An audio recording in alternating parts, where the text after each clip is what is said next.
Welcome back नाजरीन। एतिकाफ पर बात करेंगे और इमरान मलिक साहब से जानते हैं। सर बताइएगा, क्या मसनून एतिकाफ के लिए मस्जिद जो है वो लाजिम है, शर्त है, और दूसरी ये कि ख़वातीन के लिए एतिकाफ के हवाले से क्या अहकामात हैं? जी, मस्जिद में ही एतिकाफ जो है ना वो बुनियादी शर्त यही है कि मस्जिद के अंदर बैठना बाकायदा, और मस्जिद के किसी भी गोशे को जो है ना वो उसको इस्तेमाल करना, उसमें बैठने वाले को मोतकिफ़ या आकिफ़ कहा जाता है। और एतिकाफ जो है ना वो सुन्नत नबी सल्लल्लाहु अलैहि वसल्लम है, और ये फ़र्ज़ इबादत बहरहाल नहीं है। और इसमें जो आप सल्लल्लाहु अलैहि वसल्लम की सुन्नत मुबारक है उसके अंदर भी यही मिलता है कि हज़ूर नबी करीम सल्लल्लाहु अलैहि वसल्लम ने मस्जिद के अंदर एतिकाफ़ किया है। ठीक है। तो जहाँ तक जो है ना वो आज के हालात हैं, तो ये कोई फ़र्ज़ कफ़ाया तो फ़र्ज़ ऐन तो है नहीं, ये फ़र्ज़ कफ़ाया है कि महल्ले में से कोई भी बैठ जाए तो इसको किया जा सकता है। हाँ, इतनी गुंजाइश निकलती है कि अगर मस्जिद से मुल्हिका किसी हाल के अंदर, किसी हुजरे के अंदर भी बैठ जाया जाए तो एतिकाफ़ जो है ना वो हो जाएगा, चूँकि इसका ताल्लुक़ उससे है कि फ़राइज़ जो हैं, फ़र्ज़ नमाज़ें हैं और जुम्मे की नमाज़ है वो मस्जिद के अंदर अदा करनी है, तो उसको उसी हालत के अंदर जो है ना वो लिया जाए तो बेहतर है। हाँ, अलबत्ता ये किया जा सकता है कि उसमें लिमिट लगा दी, पहले जिस तरह से सब लोगों को जो है ना वो इजाज़त होती थी उसमें लिमिट लगा दी जाए तो वो मुनासिब है। मेरे ख्याल में गवर्नमेंट ने भी इस मामले पे कोई पाबंदी नहीं लगाई है किसी मस्जिद पे कि मुअत्तकिफ़ीन हज़रात जो है ना वो नहीं बैठेंगे। एक सोशल डिस्टेंस रख के जो है ना उसको बैठा जा सकता है और थोड़े लोग जो है ना उसके अंदर बैठ सकते हैं। और वो जो एज लिमिट है कि जो है ना वो इतने साल से ज़्यादा नौजवान बैठे और इतने साल से कम जो है ना वो करके उसको जो है ना वो प्रॉपर एतिकाफ़ तो वही होगा। जो इज़्तिरारी हालत की बात हो रही है, मेरा ये ख़्याल है कि जो है ना वो चूँकि फ़राइज़ के अंदर भी इज्तिहाद करके आज जो है ना वो उलमा ने इजाज़त दी है, लेकिन फिर वही बात है कि ये फ़र्ज़ ऐन नहीं है। एक बंदे ने नीयत कर ली थी, उसको मौका नहीं मिल रहा, तो वो ज़रूरी नहीं है कि वो एतिकाफ़ में जो है ना वो घर के अंदर बैठे, वो घर के अंदर इबादत जारी रखे, वो रात की ताक रातों के अंदर इबादत जारी रखे, और जब उसे मौका मिले फ़र्ज़ नमाज के लिए जो है ना वो मस्जिद के अंदर जाए। 27 दर्जा जो है ना वो ज़्यादा उसका नमाज का जो है ना सवाब है, और उस सवाब को जो है ना वो समेटे। उसको नीयत का तो अजर मिल गया, उसने एतिकाफ़ की नीयत महीना पहले की थी या 10 दिन पहले की थी, वो नहीं कर सकता है तो वो उसको लाजमी नहीं करे, लेकिन इतने लोग करें कि बाकी मोहल्ले को जो है ना वो गुनाह ना हो कि कोई भी फ़र्द वहाँ पर नहीं बैठा। मस्जिद के अंदर कोई एक फ़र्द, कोई दो फ़र्द, एक उसमें तो जैसे पुरानी पॉलिसी आई थी कोरोना आने के बाद, कोरोना के मामलात को लेके कि मस्जिद कमेटी से जो है वही मस्जिद में नमाज पढ़ेगी। तो अगर एतिकाफ के हवाले से भी बहुत सारी मसाजिद ऐसी हैं जहाँ पर इजाज़त नहीं दी जा रही, ज़ाहिर मस्जिद कमेटी की इजाज़त और बाकी मामलात के बाद ही चीज़ें चलेंगी। जितनी आपकी सोसाइटीज़ हैं वहाँ पर भी मस्जिद कमेटियाँ इजाज़त नहीं दे रही हैं एतिकाफ के हवाले से। इस सिचुएशन में कमेटी मेंबरान बैठ जाते हैं, अगर आपकी बात को शायद समझा जाए तो वो तमाम आबादी का जो है ना वो फ़र्ज़ कफ़ाया अदा होता है। और अगर कोई शख्स जिसकी बहुत ही ख्वाहिश है और वो घर पे एतिकाफ बैठ जाता है तो उसमें कोई गलती तो नहीं कर बैठेगा? देखें, फ़र्ज़ नमाज़ों का मेरा जो जहाँ तक है कि वो फिर रेगुलर जो नमाजें हैं, एक तो रोज़ा ज़रूरी है एतिकाफ में, रोज़े के बगैर एतिकाफ नहीं है। लेकिन फ़र्ज़ नमाज़ें भी तो सर कोरोना के बाद घर में पढ़ी जा रही है अक्सर। ऐसी कोई सिचुएशन बनती है कि जना घर के अंदर कोई बाजमात अदा हो सकती है, तो मेरे ज़ाती ख्याल के अंदर या मैंने जो चीज़ें देखी हैं उसके मुताबिक वो इतना हो सकता है कि फिर जो है वो घर के अंदर अगर कोई इज़्तिरारी हालत है और बहुत कोई ज़रूरी जो है ना वो ख्वाहिश है कि मैं एतिकाफ़ के अंदर बैठूँ, तो फिर वो इतना कर ले कि जो है ना वो नमाजें और ये, लेकिन फ़र्ज़ जो जुम्मा है उसके लिए अगर जो है ना वो मस्जिद के अंदर जाए तो वो ज़्यादा बेहतर अमल होगा। ठीक हो गया। डॉक्टर साहब, जिस तरीके से इमरान भाई भी बात कर रहे थे, इसमें आपका पॉइंट ऑफ व्यू क्या है? क्योंकि आप ये कहते हैं कि घर में एतिकाफ बैठा जा सकता है। अब एक बंदा घर पे एतिकाफ बैठा है तो वो नमाज के लिए अगर उसको जमात की अपॉर्चुनिटी करीबी मस्जिद में मिल रही है और वहाँ पर आने दे रहे हैं तो वो घर से मस्जिद नमाज के लिए जाए 5 दफ़ा, और उसके बाद अगर जुमा है उसी तरीके से जुमा भी जाए, तो इसमें एतिकाफ की सेहत पे क्या फ़र्क पड़ेगा? कोई देखिए, बात यह है कि इस कोरोना वायरस के शिद्दत के दौरान, यानी जब ये बहुत शदीद था, तो बड़ी सख्त किस्म की पाबंदियाँ इंटरनेशनल सतह पे हमें नज़र आई कि बैतुल्लाह भी, मस्जिद नबी भी और बड़े बड़े जो हमारे जो एक मुक़द्दस जो मकामात हैं वहाँ पे उन्होंने सख्ती के साथ बाजमात नमाज बंद कर दी। अब चूँकि काफ़ी बेहतर हालात हैं, अब बेहतर हालात इस सेंस में है कि आपने देखा है कि बैतुल्लाह की 2200 केसेस आज सिर्फ लाहौर ऐसी सतह की बात कर रहा हूँ कि बैतुल्लाह के अंदर तवाफ का अमल शुरू हो गया, तरावी का एहतमाम शुरू हो गया, نسبتاً لمیٹڈ ایک ماحول میں ان کی عبادت کا سلسلہ شروع ہو گیا ہے.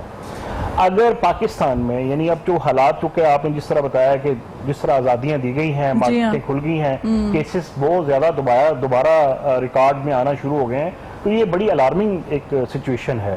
تو اس دوران ہمیں خاص طور پر سوشل جو ڈسٹنس ہے اس کا اہتمام کرنا ضروری ہے, کیونکہ جتنی بھی پابندیاں ہیں جو حکومت نے یا علماء نے اجتہاد اور اجتماع کی صورت میں لگائی ہیں, بنیادی طور پر جان کو بچانا ضروری ہے. حفظ جان بنیادی طور پر اس کا مقصد ہے, حفظ جان کے آپ کی جان بچ جائے. سر پرابلم یہ ہے کہ حفظ جان کا معاملہ بہت اہم ہے. ابھی پچھلے 3 دن سے ہم مارکیٹوں میں دیکھ رہے ہیں تو ایک برانڈڈ شاپ کے باہر 800 خواتین جو ہیں وہ لائن بنا کے کھڑی ہیں عید کا سوٹ لینے کے لیے.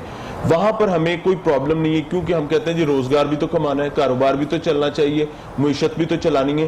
لیکن جب اس سائڈ پہ آتے ہیں تو اس دفعہ خصوصی طور پر اعتکاف پہ میرے خیال سے ریاست کو بات کرنی چاہیے تھی, لیکن ریاست کی جانب سے خاموشی ہوئی, جس کی وجہ سے مخمصہ عام ہے. ریاست نے احتیاطی تدابیر کے ساتھ آپ کو اجازت دی ہوئی ہے, سوشل ڈسٹینسنگ پہ کوئی ایسا انہوں نے کوئی پابندی نہیں لگائی یعنی آپ مسجد میں اعتکاف نہیں ہو سکتا. ٹھیک ہے, ایسا کوئی آرڈر نہیں جاری کیا گیا. ٹھیک ہے, وہی کہہ رہا ہوں نا کہ کھل کے اس کو کلیئر کرنا چاہیے. ہاں, ریاست کو چاہیے کہ خاص طور پر ایک اناؤنسمنٹ کرے اس حوالے سے کہ جس طرح آپ نماز اور تراویح اور جمعہ کے حوالے سے احتیاطی تدابیر کو ملحوظ خاطر رکھ رہے ہیں, یعنی ہی اسی طرح احتیاطی تدابیر آپ اعتکاف کے انعقاد کے موقع پہ بھی کر لیں, تو اس میں کوئی حرج والی بات نہیں ہے.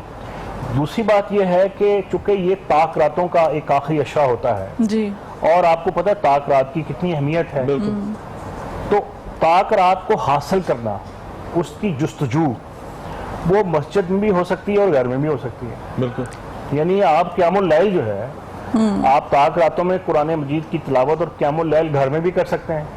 بنیادی طور پر اللہ کی رضا اور 1000 مہینوں سے افضل رات کو تلاش کرنے کی جستجو کا نام ہے نا. یہ ساری ایکسرسائز کیا ہے؟ جستجو ہے. ٹھیک ہے, جستجو ہے کہ اللہ راضی ہو جائے, ہمارے گناہ معاف ہو جائیں, اور ہم میں سے یعنی خوش قسمت لوگوں میں ہمارا شمار ہو جائے کہ ہمیں طاق رات نصیب ہوئی ہے. اور طاق رات کے حاصل کرنے کے لیے کوئی اعتکاف میں بیٹھنا ضروری نہیں ہے. بالکل صحیح, ٹھیک ہے نا, وہ آپ گھر میں بھی قیام اللیل کر سکتے ہیں. آپ نے جیسے کہا کہ فرائض رک جاتے ہیں, یعنی نماز فرض ہے وہ رک گئی, جمعہ فرض ہے وہ رک گئی جماعت کے ساتھ, تو ظاہر ہے پھر یہ نفلی عبادت تو آپ نہ کریں, آپ فرائض کو ترجیح دے دیں, آپ جمعے کو ترجیح دیں. ٹھیک ہے نا, یعنی جہاں بھی آپ کو خطرہ لگے کہ میری نفلی عبادت سے فرض کی جو ایکٹیویٹی ہے وہ متاثر ہونے کا خدشہ ہے, تو آپ نفل کو موقوف کر دیں.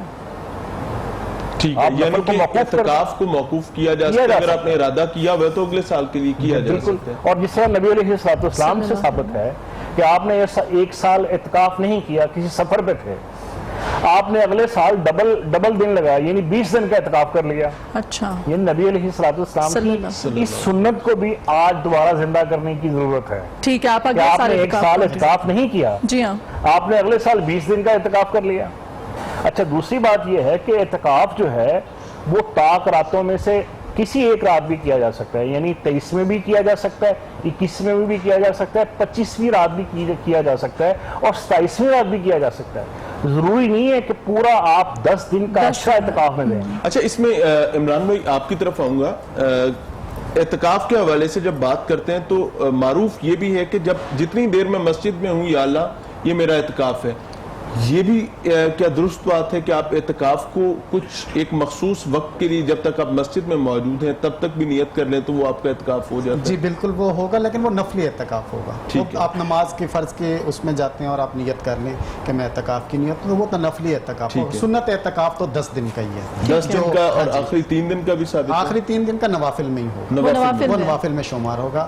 سنت جو ہے نا وہ آخری 10 دن کا ہی ہوگا, اور اس کو ہی جو ہے نا وہ کیا جائے. اچھا, خواتین کے بارے میں جانتے ہیں, ایک کلیئر سٹیٹمنٹ چاہوں گا اپنے پینل کی جانب سے تاکہ ہمارا کوئی ویور کنفیوز نہ ہو. ایکچولی عمران کی خواہش ہے, عمران چاہتے ہیں کہ چونکہ اب 20واں روزہ المبارک جو ہے آج آخری اشرا شروع ہو گیا, تو وہ اعتکاف میں بیٹھنا چاہ رہے ہیں, اسی لیے ہم تھوڑی سی کنفیوژن جو ہے اس کو بھی کلیئر کرنا چاہتے ہیں. مسجد میں مسجد میں بیٹھیں گے تو آپ نے کمیٹی سے پرمیشن لی؟ جی بالکل پرمیشن ملی ہے, اور پہلے اس مسجد میں 150 لوگ بیٹھتے تھے, اب 20 لوگوں کی اجازت ملی ہے. ڈسٹینس رکھ کے और डिस्टेंस भी वो 6-6 फुट वाला नहीं है, खासा है, क्योंकि उन्होंने पूरे जो SOPs हैं उसको फॉलो किया है। मस्जिद कमेटी यानी कि अगर आपको मस्जिद की अपॉर्चुनिटी मिलती है तो बहुत बेहतर बात है जी, तरजीह, अब पहली तरजीह मस्जिद ही होनी चाहिए। सही। अच्छा, खवातीन के बारे में मुख्तसरन बता दीजिएगा, क्या अहकामात है इसका? खवातीन के बारे में वो घर के अंदर मखसूस जो है ना गोशा उसको मुख्तस करके उसके अंदर जो है ना वो एहतिकाफ के दौरान किससे बात कर सकते हैं? उसको रहना वहीं पे होगा उस दौरान, यानी उससे बाहर नहीं निकल के किचन में चले गए और जो है ना वो खाना बना लिया। हाँ, अगर कोई और नहीं है खाना बनाने वाला तो अपने उस हुजरा जो उसने मखसूस किया उसके अंदर जो है वो बैठ के बना सकती है। तो बातचीत से तो अलग होना ही तो एतकाफ है, बाकी सोसाइटी से और बाकी घर वालों से कट जाना। इसलिए तो मस्जिद के अंदर कहा गया है कि जो है वहाँ पे बाहर के मामलात से इंसान जो है ना उसका ताल्लुक नहीं होगा। अज़वाज मुतहरात जो हैं वो मस्जिद में मुतकफ होती थी, कि आप सल्लल्लाहु की बीवियाँ मस्जिद में इत्काफ करती थी। अच्छा, दूसरा मैं यहाँ एक अहम पॉइंट आपसे डिस्कस करना चाहता हूँ, ये जो मोबाइल की बीमारी है, आपने देखा होगा बाज़ लोग मस्जिद में भी मोबाइल का इस्तेमाल कर रहे हैं, तो कम से कम इत्काफ का मकसद ये है कि दुनिया और माफियात से अपने आप को आज़ाद करके एक गोशे तन्हाई में अल्लाह से बात करता है। तो हमने देखा है बाज़ दफ़ा मोबाइल का इतना मिसयूज़ होता है और दुनियावी अमूर देखे जा रहे हैं, यानी दुनियावी अमूर से कट के रज़ाए इलाही के हुसूल के लिए खास एक रूहानी कैफियत तारी करके, एक जुस्तजू की कैफियत करके अल्लाह से राब्ता करना, इस चीज़ का नाम है। बिल्कुल ठीक हो गया। यानी हमें किसी गैजेट से प्रॉब्लम नहीं है, हमें एतकाफ के दौरान दुनियादारी के हवाले से ये रहनुमाई फरमाई गई है। अगर आप कुरान पाक पढ़ रहे हैं, आप अहादीस के किसी मजमूए को देख रहे हैं तो आप देख सकते हैं, लेकिन दुनियादारी एतकाफ में शामिल नहीं है। हमारे साथ मौजूद हैं जी शिराज कादरी साहब, नात रसूल मकबूल सल्लल्लाहु अलैहि वसल्लम के लिए बिस्मिल्लाह फरमाइएगा।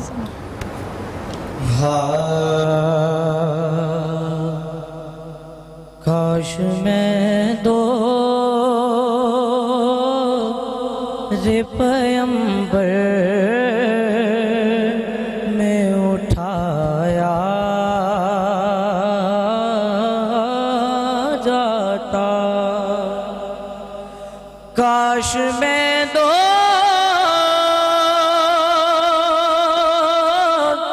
रे पैगंबर में उठाया जाता,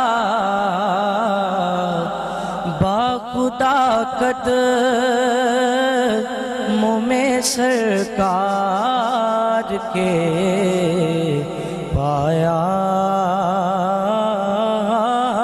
जाता, बाखुदा कदमों में सरकार के पाया जाता, और साथ सरकार के ग़ज़वात में शामिल होता, उनकी नुसरत